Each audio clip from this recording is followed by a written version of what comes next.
Back inside the ship, stewards were already getting passengers out of their rooms and instructing them to put on heavy coats and gather only the necessities they would need on the lifeboats. People complied grudgingly, mainly complaining that the ship was putting them through a safety drill in the middle of the night. No one seemed too worried. Their confidence in the ship's safety was that great. By the time I reached Blythe's room, she was in her nightgown, throwing some things into a bag for the sleeping little LaRoche's girls. "Is it cold out there?" she asked me. "Should I bring coats?" "Absolutely. Wear one yourself," I told her. She looked so young to me, there with her hair all tumbled around her shoulders, so thin in ruffled white gown. A surge of affection for my baby sister formed itself into a lump on my throat. I held her tight. "You'll be all right, won't you?" I said. "Of course," she replied calmly. "I'm in charge of Louise and Simone. I have to be all right." "Don't forget your life belt. There's one for each passenger in every cabin," I said as I left. Of course, Emma and Amelie and I didn't have one, since we weren't officially on board. I then went to find the twins. Lee was pacing the room when I got there. "When I wake up, Amelie's gone," she blurted the moment she saw me. "Emma says she's sleepwalking and to go find her." "You go, I'll find them," I said. "Dress warm, bring your life belt. This isn't a drill, Lee." Where could Emma and Amelie be?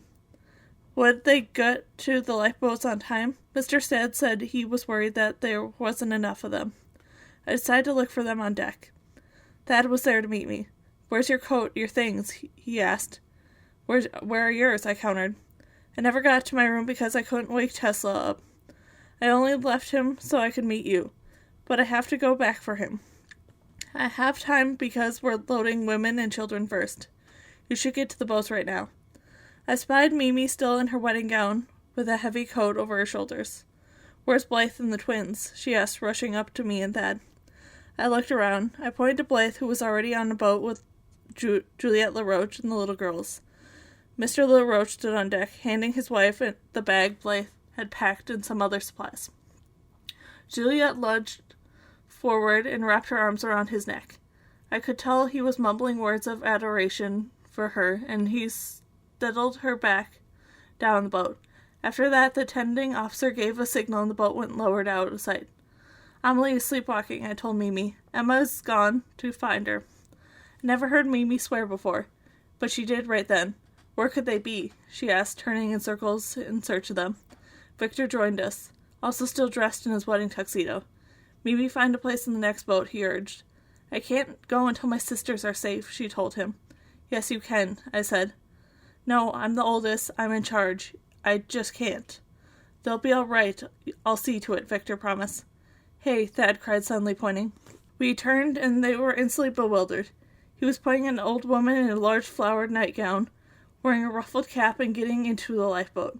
Before we could question him about it, Thad had bounded over the woman. Everyone gasped, and Thad yanked the cap off her head, revealing the older woman to be a hired thug who had undoubtedly wrecked Tesla's earthquake machine. The man took off, and Thad chased after him. Victor sped away to help. All of them turned the corner and disappeared. The same 8-man band had played at Mimi's wedding assembled on the deck. They broke into another ragtime song. I presumed it was to help keep everyone calm, and it did seem to help. It created a feeling that everything was under control. Emma rushed up to us. "Thank God," Mimi cried. "Where's Amelie?" "I've looked everywhere. I can't find her," Emma cried frantically. We spread in 3 directions, Mimi decided. "Whether we find her or not, be back in exactly 10 minutes. We agreed and set out for Amelie. I moved into the hall, walking against the tide of the people heading to the lifeboats, and I jousted and struggled to get through. Eventually I realized I was outside the grand ballroom. I decided to check if Amelie had gone there, maybe trying to return to the wedding in her sleep. As I ran down the grand staircase, I saw a glance, and there was no one there except Tesla, who was still laid out on the table. I had to try and wake him, but as I approached, he startled me badly by unexpectedly sitting bolt upright. He looked straight at me, not seeming a bit surprised at my presence. "Jane, I had one of my dreams. I know this entrance situation, but I have to get into the cargo hold. Come with me, I need your help." "Are you sure?" I asked, doubtful that this was best use of my time at this moment. "You doubt my flashes?" "Maybe." "My dear, One can think clearly, but one can't quite insane and still think deeply. I have deep thoughts. All right, I said, persuaded by more his conviction than his words. I'll go with you.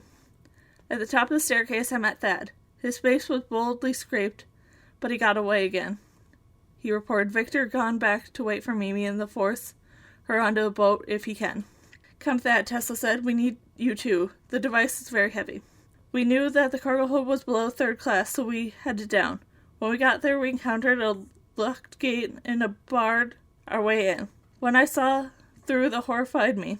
Water rushing through the halls, and people in 3rd class crashed against the locked gates, shouting to be let out. Hold on, Thad said, running back to the stairs. He'd spotted what may be a key cabinet, but it was locked. Forcefully smashing it open, he jabbed his elbow. He quickly located the ring of keys. With frantic and frustrating moments, he tested each key until one finally clicked the lock. Then they were nearly trampled by the stampede of terrified passengers, charging the stairs. At first, we flattened ourselves against the wall to let them pass, but more and more kept coming, and since all the other exits were locked, finally we had to push our way down several steps to 3rd class. It seemed like so much insanity was going towards the very situation that these people were fleeing.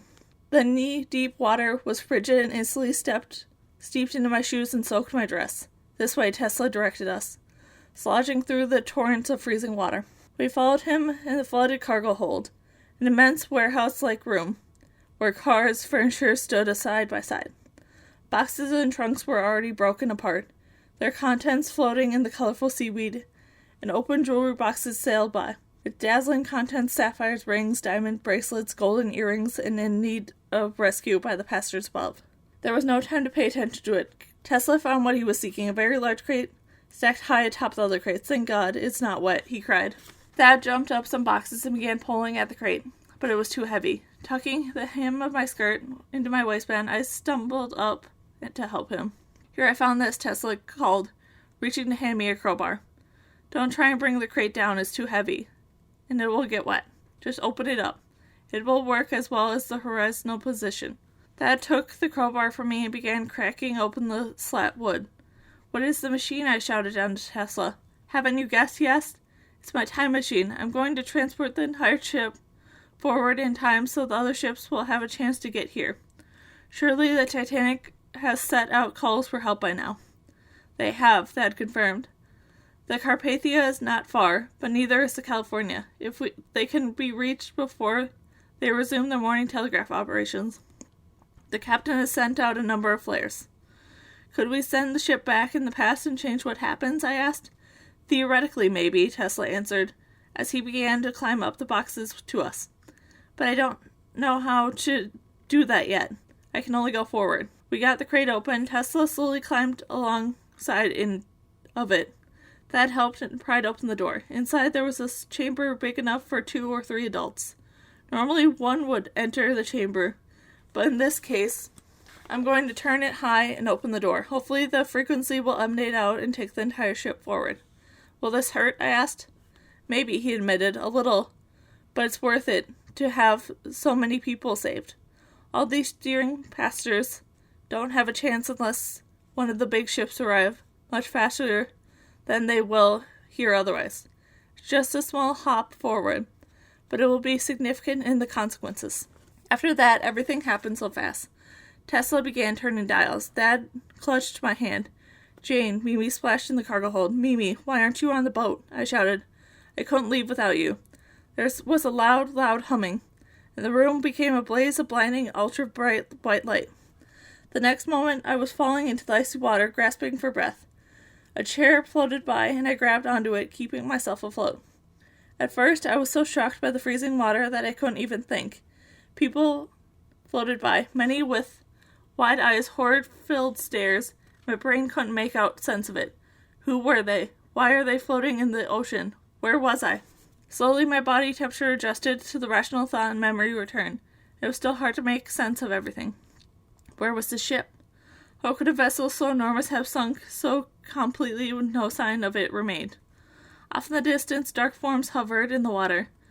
Why were they just standing out there? Help! I yelled, waving my arms. Help me!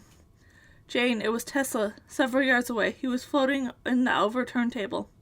Using his arms to paddle, he moved towards me and pulled me on with him. Have you seen Thad or Mimi? I asked. Not yet, he replied. He pulled a small light from the pocket. I assumed it was another one of his inventions and didn't bother to question it. He shone it around in the dark waters. What we saw was too horrible to describe. Colonel Astor and Mr. Stead were blue-faced and still. They clutched the same piece of floating door. Scoot covered Colonel Astor, which let me guess one of the ship's funnels might have hit him. A man, I guess, to be Mr. LaRoche, laid face down in the water, his arms spread in front of him. I saw a great number of women who worked as seamstresses on the dresses this morning. I spied Victor floating there, and I had to turn away. Poor Mimi. How would she ever get over this? Once again, I began searching for Thad and Mimi, but I couldn't locate them. And then I saw 2 fingers of lavender bridesmaid dresses, and laid side by side with another floating door. It appeared to be sleeping closed eyes. My sisters, I told Tesla urgently.